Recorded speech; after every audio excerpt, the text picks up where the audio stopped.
And lastly I would like to tell you कि छोटे मोटे ऐसे एटीट्यूड से ओवरऑल हम सुखी रह सकते हैं। जब अमेरिका में लाइट जाती है तब पता है वे लोग क्या करते हैं? He picks up the phone and calls the electric company. अरे ये लाइट क्यों गई, क्या हुआ? क्योंकि Americans are not used to such things. Japan में जब लाइट जाती है तब जापानीज क्या करता है? They are self working people. मेज ले आएगा, उस पर चढ़ जाएगा और फ्यूज ठीक करने लगेगा। They are self working people. और पता है इंडिया में जब लाइट जाती है तब क्या होता है? दरवाजा खुलता है, सब अंधेरा है, होता है। सबके अंधेरा, सबके घर में अंधेरा हो गया है ना, हमारे घर में भी होता है। बैठ जाओ, और बाहर बैठ जाता है गप्पे सप्पे मारने के लिए। एटीट्यूड्स हमेशा पॉजिटिव और बड़ा रखना चाहिए, तो जीवन में बहुत आनंद आ सकता है। एक baby mosquito was on his maiden flight. उसके माता पिता देख रहे थे कि हमारी बेबी मॉस्किटो की फर्स्ट फ्लाइट है विंग्स आने के बाद। स्टोरी है। And the mother and father were watching, oh what a wonderful flight, good take of.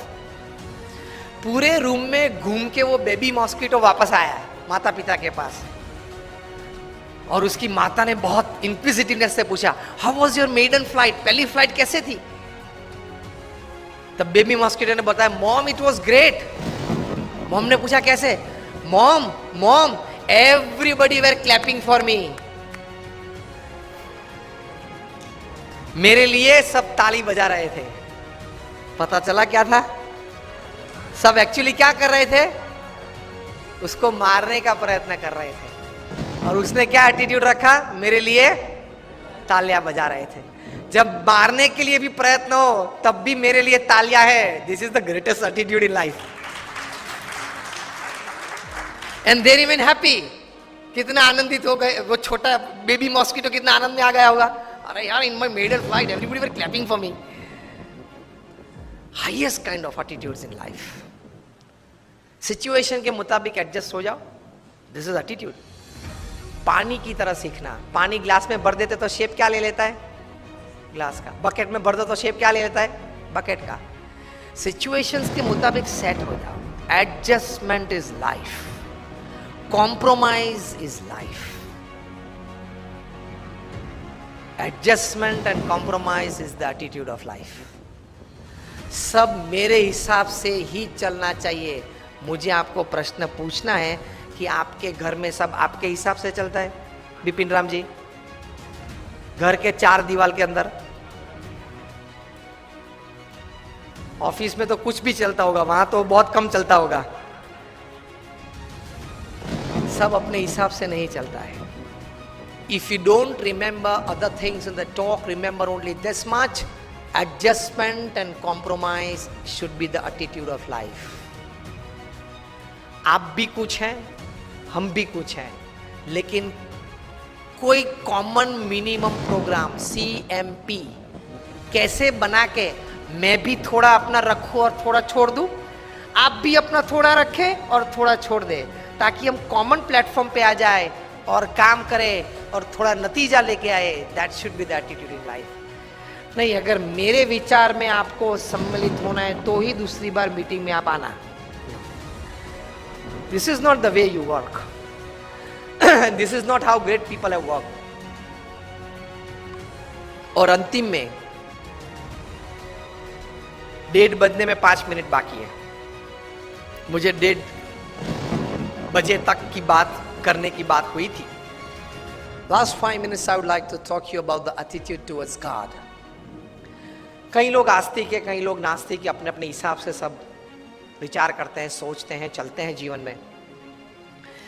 लेकिन एक बहुत बड़े एस्ट्रोनॉमर फ्रेड हॉयल ने बताया कि it is advantages to believe in God than not to believe. Professionally भी आप भगवान में मानो, अच्छाइयां बुराइयां के लिए नहीं, छोड़ दो, मोक्ष के लिए नहीं हो, छोड़ दो। प्रोफेशनल तो है आप, वैश्य फेडरेशन तो हो, व्यापारी तो हो, तो व्यापारी के ढंग से भी आप भगवान में मानो तो भी जीवन में बहुत बड़ा लाभ है।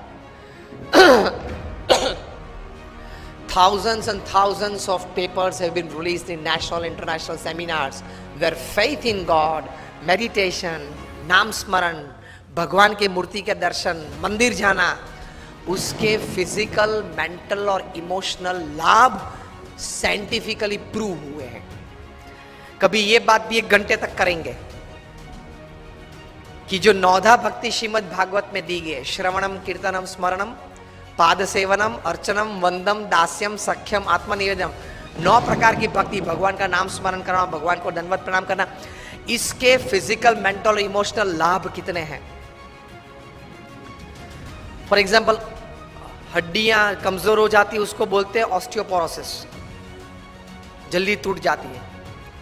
अभी रिसर्च 1 महीने पहले हार्वर्ड यूनिवर्सिटी ऑफ पेंसिल्वेनिया में हुआ कि जो भारतीय शास्त्र में मंदिर में जाने के बाद मंदिर की मूर्ति को जो साष्टांग दंडवत प्रणाम करते हैं, अगर वो साष्टांग दंडवत प्रणाम 11 से 15 अगर रोज करे तो वो व्यक्ति को कभी ऑस्टियोपोरोसिस नहीं हो सकता। यूनिवर्सिटी ऑफ पेंसिल्वेनिया में।